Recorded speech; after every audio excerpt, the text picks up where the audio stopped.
የኮሜዲያን ወንደሰን አውራሪስ ቤተሰብ ድጋፍ ይሻሉ። ባለቤቱ እና ልጃቸው አስቸጋሪ ሁኔታ ላይ ናቸው። ታሪካዊ ድል!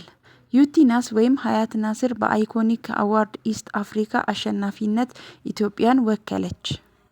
ተወዳጁና ዝነኛው አርቲስት ሰለሞን ውድ ልጄ አዶናይ በተገኘበት ብቻ የመኪና ሽልማቱን ለመቀበል ወስኛለሁ ብለዋል። ሰላም ጤና ይስጥልኝ ውድና የተከበራችሁ የቻናሌ ቤተሰቦች እንዴት ናችሁ? እኔ ደህና ነኝ፣ እግዚአብሔር ይመስገን። ነጻነት ነኝ። ለቻናሌ አዲስ ከሆናችሁ ሰብስክራይብ ማድረግ አትርሱ። ቪዲዮ ከተመቻችሁ ላይክ፣ ሼር፣ ኮሜንት እንድታደርጉ በአክብሮት እጠይቃለሁ። እስከ ቪዲዮ ፍጻሜ አብራችሁን ቆዩ። ተወዳጁ አርቲስት ጋሽ ሰለሞን በቅርቡ በተካሄደው የመኪና ሽልማት እንዳሸነፉ የሚታወቅ ሲሆን ብሩክ ሪል ስቴት መኪናውን ለማስረከብ ዝግጅቱን ማጠናቀቁን አስታውቋል።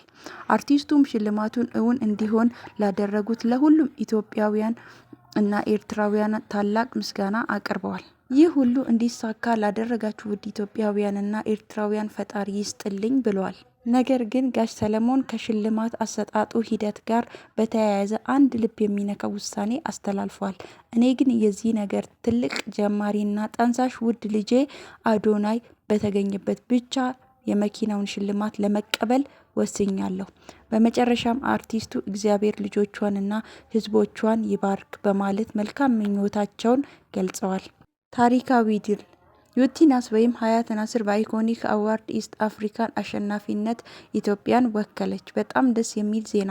ታዋቂዋ ቲክቶከር እና የማህበራዊ ሚዲያ ኮከብ ዩቲናስ በምስራቅ አፍሪካ ታላቅ ከሚባሉ ውድድሮች አንዱ በሆነው በአይኮኒክ አዋርድ ኢስት አፍሪካ በሁለቱ ዘርፎች ኢትዮጵያን ወክላ የድምፅ ብልጫ በማግኘት አሸናፊ ሆናለች።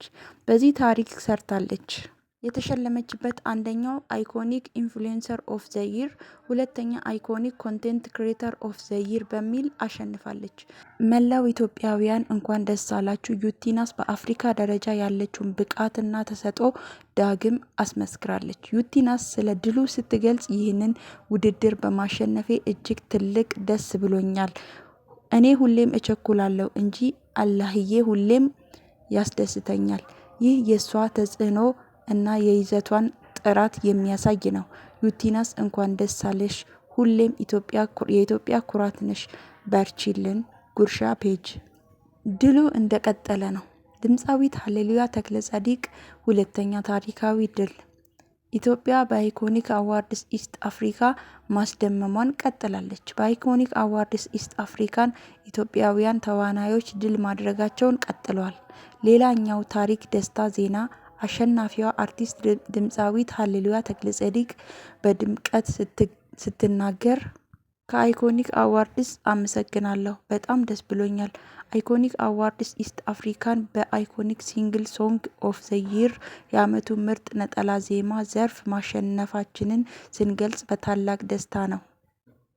ለሁሉም ለዚህ ፍቅር ስላሳያችሁኝ አመሰግናለሁ። ይህ ድል የኢትዮጵያ ሙዚቃ በምስራቅ አፍሪካ ደረጃ ምን ያህል ተሰሚነት እንዳለውና ጥራት ያለው መሆኑን ያረጋገጠ ነው። የእኛ አርቲስቶች አፍሪካውያን በማስደመም ላይ ናቸው። እንኳን ደስ አላችሁ! የኮሜዲያን ወንደሰን አውራሪስ ቤተሰብ ድጋፍ ይሻሉ።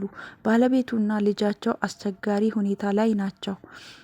የቅርብ ጊዜ አሟሟቱ የኢትዮጵያን አርቲስትና ማህበረሰብ ያሳዘነ ተወዳጁ ኮሜዲያን ወንደሰን አውራሪስ ባለቤት ወይዘሮ ቤተልሔም ህሉፍ እና ልጃቸው ከሟቹ ሞት በኋላ አስቸጋሪ ሁኔታ ውስጥ እንደሚገኙ የገለጹበት ቃለ ምልልስ በሰይፉ ሾው ላይ ቀርቧል። ወይዘሮ ቤተልሔም በሰጡት ቃለ ምልልስ መሰረት ኮሜዲያኑ ከተቀበረ ማግስት ከባልደረባዋ ቤተሰቦች ጋር በተፈጠረ አለመግባባት ምክንያት የመኖሪያ ቦታቸውን ለመልቀቅ መገደዳቸውን ተናግረዋል።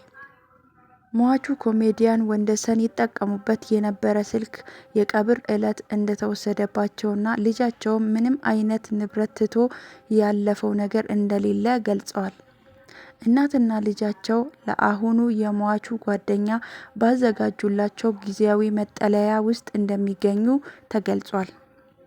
ወይዘሮ ቤተልሔም በዚህ አሳዛኝ ወቅት ከደረሰባቸው መፈናቀል ጋር ተያይዞ ልጃቸው ከፍተኛ የስሜት መረበሽ ውስጥ መሆኗን ገልጸዋል። ይህ በልጅቱ ላይ ከአባቷ ሞት ባልተናነሰ የስነ ልቦና ጉዳት እንደጣለባት አስረድተዋል። የደረሰባቸው ሁኔታ ኢትዮጵያዊ ባህልን የሚፈታተን እንደሆነ ተመልክቷል። እናትና ልጃቸው ይህ አስቸጋሪ ጊዜያት እንዲያልፉ ለመርዳት የኢትዮጵያ ሕዝብ ዘርጋፊ እጅ እንዲያደርግላቸው ጥሪ አቅርበዋል። ሰብአዊነትን መሰረት ባደረገ መልኩ ድጋፍ ለማድረግ የሚሹ አካላት ከታች በተዘረዘሩት መረጃዎች መጠቀም ይችላሉ በማለት እንግዲህ ሰይፉ ሾው ቁጥራቸውን አስቀምጦላችኋል። ስልክ ቁጥራቸውን፣ የአካውንት ቁጥራቸውን መርዳት የምትፈልጉ ሄዳችሁ ከሰይፉ ሾው ላይ በመውሰድ መርዳት ትችላላችሁ። እጅግ በጣም ያሳዝናል፣ ያሳፍራል። እናትና ልጅ አይዟችሁ ለማለት እፈልጋለሁ። ውድ ኢትዮጵያውያን እንርዳቸው በማለት መልእክቴን አጠናቅቃለሁ። ውድ ቤተሰቦቼ ለዛሬ ይዤላችሁ የመጣሁት ቪዲዮ ይህን ይመስላል። ለቻናል አዲስ ከሆናችሁ ሰብስክራይብ ማድረግ አትርሱ። ለቪዲዮ ያላችሁን ሀሳብ አስተያየት ኮሜንት ስራ አስቀምጡልኝ። መልካም ጊዜ ይሁንላችሁ። በሌሎች ቪዲዮዎች እስክንገናኝ መልካም ጊዜ። ቻው